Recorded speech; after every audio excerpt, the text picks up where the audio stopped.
So what's next for the Oklahoma Sooners tight end room now that Davon Mitchell is no longer with the program? We'll discuss coming up next here on Locked On Sooners.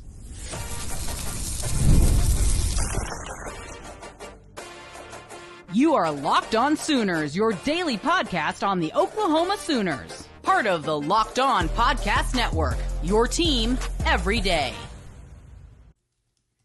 Again, thanks for making Locked On Sooners your first listen every single day. Shout out to all the everydayers out there. Tune in and subscribe to the show wherever you get your podcasts. We're free and available on all podcast platforms and on YouTube. So hit that subscribe button and that notification bell to let you know when new episodes drop. Jay, the Oklahoma Sooners tight end room is going to look just a little bit different. Davon Mitchell is no longer with the program. So what can we expect the tight end hierarchy to look like for this team moving forward?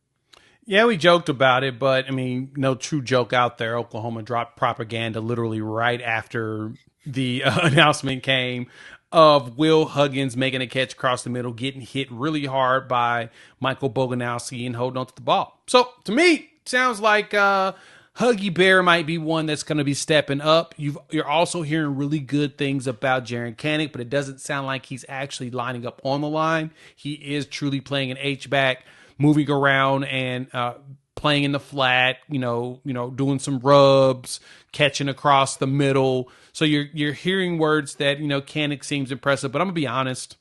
I actually had a parent hit me up about it saying, if you watch the way Nagy's system works, you don't need a world-beating tight end. We'll be fine. His system is built to get the tight end open when needed, but the focus is going to be the wide receiver room, which that's, of course, another conversation. That's where the focus goes. You're really looking at – he'll find ways to get them open enough, but it's all going to depend on how Mateer plays. If Mateer is going to be really – it's going to really depend on how dependent he's going to be. But I don't think he'll be very dependent on the tight end because he's never really had to be.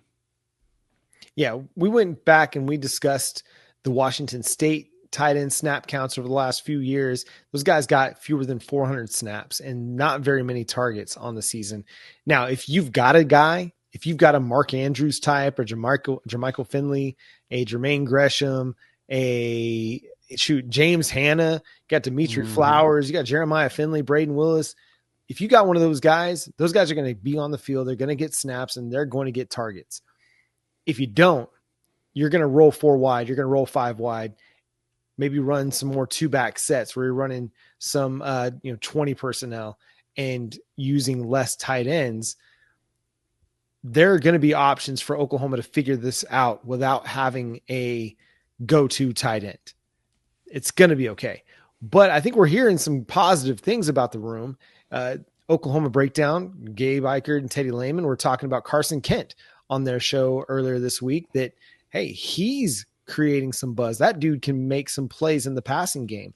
And if you go back to the one-on-ones we saw from reporters last week, they got to see practice. Carson Kent was the one dude that absolutely blew by his defender. Yep. And it was not even close. So there's some intrigue there. Now, can he hold up as a blocker? That's going to be a question. But if you're only going to be asking him to come in third and long situations to make some things happen in the passing game, I don't need you to block. If it's 3rd and long, I need you to go make a play. So There's an intriguing aspect there. But I think, Jay, you and I both agree that if there's a guy that's a legitimate difference maker in the transfer portal at tight end, go pursue him, right? Oh, absolutely. Oklahoma's going to be active in this spring portal. My only concern is, are you really going to find a game-changing tight end this late in the game? You typically find them in December in the winter portal. And to be honest, it didn't really feel like Ben Arbuckle was that interested in getting a tight end. And I'm just saying that based upon the way it looked, based upon the way they shopped.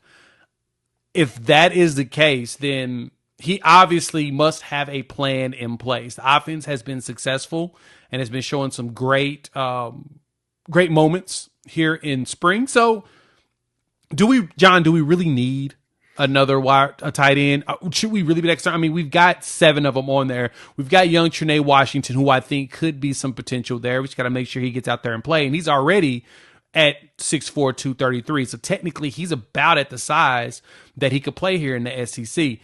Cade McIntyre and Caden Helms, we still need to see a lot more to be desired. The Nebraska products have not given us that yet. I'm surprised that we haven't gotten anything out of the state of Nebraska like we normally do. Usually when we steal from there, they show up and do something.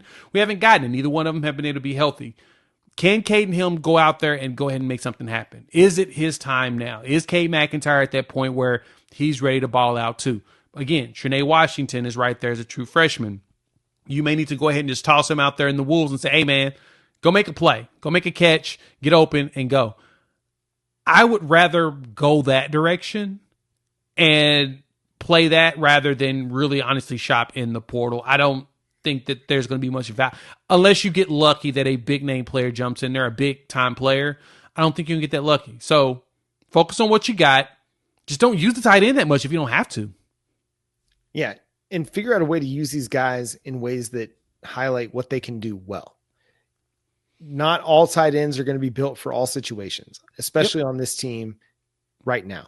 And if you're going to go get a guy, if he's not head and shoulders better than what you've got on the roster, there's no reason to add him. Just keep building with what you've got. The guys that have been here since the winter, been through the winter workouts, been through spring ball. They know the system.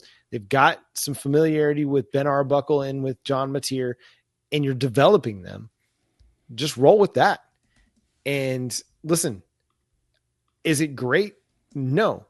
But do you need to add another guy that's a tight end 2, tight end 3, tight end 4 type to this roster? No. You've got plenty of those guys right now available for you on the roster that are healthy and out there actually making plays. Whether it's OU media propaganda or it's guys that are watching practice, the tight end group is making plays out there. So there's some encouraging things to take from spring ball.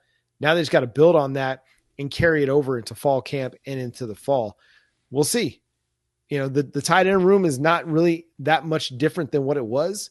It's just the future of the tight end room is a little bit more murky without Davon Mitchell. You gotta get something out of Trinae Washington. He's got to become a big time playmaker for you down the road. Otherwise, you're going to be set back even further. But what's not set back?